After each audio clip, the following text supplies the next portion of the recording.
Bonjour, je m'appelle Lionel Aubert, je dis être en danger depuis 2014 et avec une accélération en 2019 et j'ai dû me réfugier hors de France en Turquie il y a maintenant bientôt 3 ans. Alors pourquoi je dis être en danger et quel type de danger? Alors je me trompe peut-être, j'espère ne pas l'être, tout le monde espère ne pas être en danger. Je dis qu'il peut s'agir d'un danger malheureusement de mort. Ou alors d'internement psychiatrique. Alors quand on dit psychiatrie, vous allez dire je suis fou. Ben non, je suis pas si fou que ça. On va commencer par le danger de mort.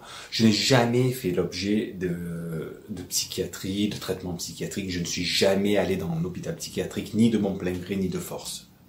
Il existe des documents de policiers, de psychiatres qui font état de l'inverse, qui ont inventé ça. Mais ce sont des inventions, il n'y a rien, ça ne repose sur rien d'autre.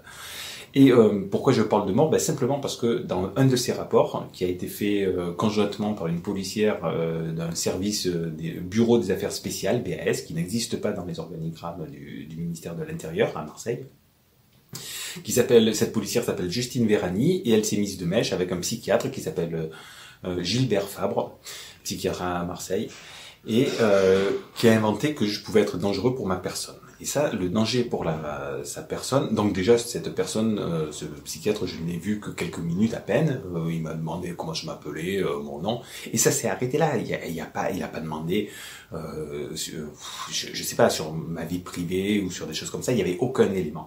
Mais dans le rapport de la policière que j'ai pu obtenir plus tard, quelques mois plus tard, c'est écrit que le psychiatre s'est rapproché de cette policière et il a décidé que j'étais dangereux. Alors soi-disant pour les autres, c'est-à-dire je peux frapper les autres ou quoi. Ce n'est pas vrai, j'ai dit tout de suite que ce n'est pas vrai.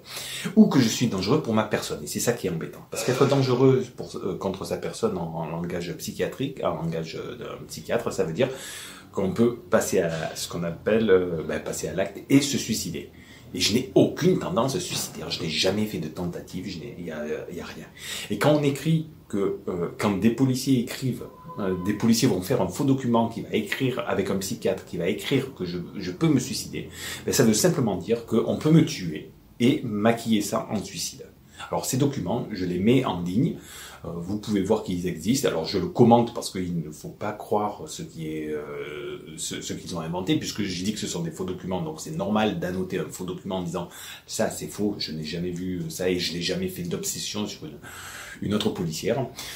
Et cette autre policière s'appelle, donc cette fois-ci ça remonte à 2014, s'appelle Céline Viciana, du commissariat d'Istres. Donc là encore en 2014 j'ai fait l'objet de quelqu'un qui est rentré chez moi avec une plaque d'immatriculation dans les Alpes-Maritimes qui est du 06, qui n'était pas du 13, et il y avait cette voiture d'immatriculation de plaque administrative, je l'ai vue, elle est là, et j'ai demandé la préservation des enregistrements de vidéosurveillance. Donc je me plains de policiers d'un autre département qui ne touche pas les Bouches-du-Rhône. Et que vient faire cette policière Céline Viciana de la ville d'Istres, qui vient inventer que je m'en prends à elle dans les Bouches-du-Rhône. Ce n'est pas vrai. Et cette policière, en 2014, ce qu'elle a fait par contre, donc ça, je me prends à ces faux documents, elle a travaillé entre guillemets avec un autre psychiatre que je n'ai jamais rencontré de ma vie, et qui s'appelle Nourdine Karchouni, psychiatre soi-disant à Martigues.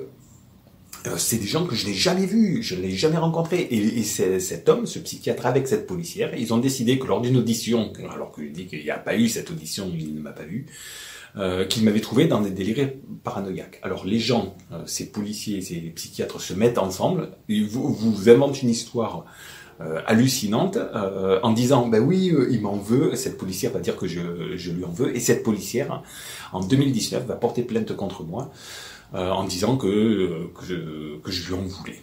Donc voilà, et elle va demander jusqu'à 5 ans de prison quand même contre moi.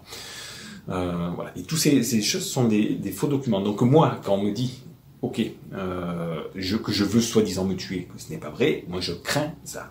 La deuxième option, c'est qui est peut-être moins grave mais qui est tout aussi grave, c'est on vous attrape et on vous met en hôpital psychiatrique. Et c'est donc ce que je dénonce, c'est-à-dire qu'en France, normalement, on n'arrête pas les gens sans raison, on ne les envoie pas en hôpital psychiatrique s'il n'y a pas des rapports de médecins, mais des vrais rapports, pas des falsifications. Et on a le droit de se défendre contre ça. Et donc, ça, c'est le deuxième danger, c'est une privation. C'est-à-dire qu'à défaut de m'envoyer en prison, puisque cette policière a quand même déposé une plainte fantaisiste contre moi en 2019 pour m'envoyer en prison, je me suis échappé parce que j'ai changé de pays. J'ai dû quitter l'Europe. Et donc, quand ces gens-là écrivent que vous avez déjà fait l'objet d'une expertise psychiatrique et qu'on vous a trouvé fou, alors que cette expertise n'a jamais eu lieu, c'est qu'on veut vous attraper, vous envoyer en prison sur la base de cette expertise.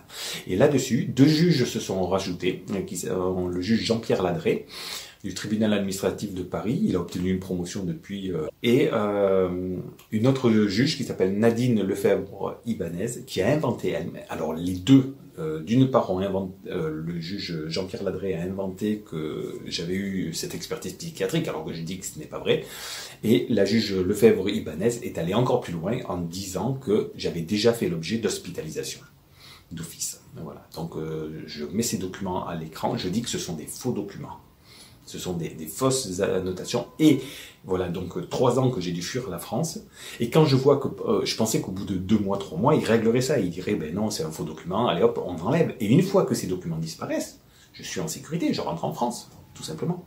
Mais pourquoi depuis 3 ans, ces policiers disent, non, non, non, gardons ces documents qui disent que M. Aubert va se suicider. Et moi je dis, c'est quoi? Pourquoi? Parce qu'ils veulent, c'est une hypothèse, mais je dis, ils veulent me tuer. Et faire passer ça comme un suicide. Alors, qui peut me tuer? Ben, c'est justement ce bureau des affaires spéciales. Je redonne le nom de la policière, elle s'appelle Justine Vérani. Je mets quelques éléments en montrant que ce bureau existe et vous pouvez téléphoner, je mets un numéro de téléphone et vous constaterez que qu'il n'y a rien, que c'est soit des services policiers spéciaux, etc. Je ne sais pas ce qu'il y a. Et je donne aussi le nom de la chef de cette Justine Vérani, elle s'appelle Carole, j'ai pas le nom de famille, mais bon voilà, son prénom est Carole.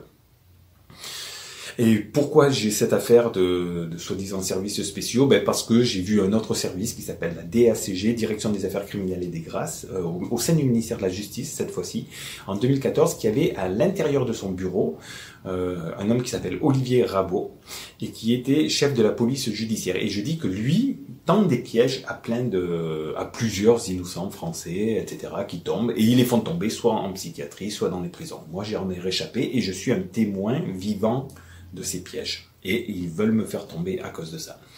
Donc, tant que ces faux éléments ne sont pas annulés par l'administration, parce que ce ne sont pas des erreurs, les erreurs par définition on les annule, mais des faux, voilà, et ben ça m'empêche de rentrer en France. Et donc, je demande à être considéré comme victime potentielle de ces gens-là. Victime d'emprisonnement, d'une arrestation arbitraire. On m'envoie en hôpital psychiatrique, on me drogue de médocs, de piqûres, etc., jusqu'à faire de vous un légume. Et après, vous pouvez plus parler. C'est-à-dire qu'une fois qu'on vous relâche, vous pouvez pas dire « Ah, regardez mon affaire, j'ai été témoin de telle chose ». C'était l'affaire des policiers des Alpes-Maritimes, parce qu'ils vous rattrapent et ils vous remettent en asile. Et on vous redrogue à nouveau. Ils font de vous, ils vous anéantissent. Voilà, donc ça, dans le meilleur des cas, j'ai un anéantissement, dans le pire des cas, c'est ma mort, maquillée en suicide. Voilà. Et je n'ai aucune tendance suicidaire, je le répète. Merci pour votre attention et j'espère que ça se terminera bien. Même c'est sûr que ça se terminera bien. Je poursuivrai tous les policiers les policiers, les juges qui se mettent en travers de mon affaire, je les poursuis. Et jusqu'à ce que je gagne. À bientôt.